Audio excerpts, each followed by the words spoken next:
Ya, kita ke informasi lainnya. Saudara, Dinas Pendidikan Kabupaten Simelu mengeluarkan surat imbauan mengenai larangan bagi peserta didik untuk membawa permainan lato-lato ke lingkungan sekolah. Himbauan ini dikeluarkan untuk menjaga ketertiban kegiatan belajar mengajar di sekolah.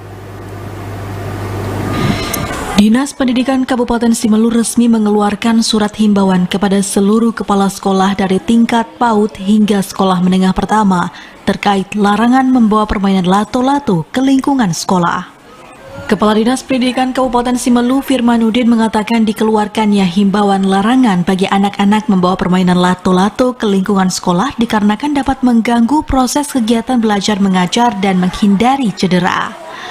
Kami sudah menghimbau ke semua satuan pendidikan bahwasanya permainan ini dilarang untuk membawa di lingkungan sekolah karena akan mengganggu ketertiban dan kenyamanan daripada peserta didik lainnya dalam hal pelaksanaan proses belajar mengajar.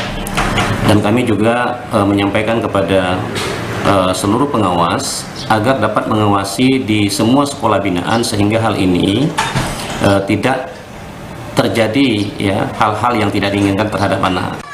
Pihaknya juga meminta kalangan pengawas sekolah untuk memantau pelaksanaan proses belajar mengajar tidak terganggu dari adanya permainan lato-lato yang dibawa anak-anak ke lingkungan sekolah. Dari Simelu, Al-Ashab, TVRI Aceh melaporkan.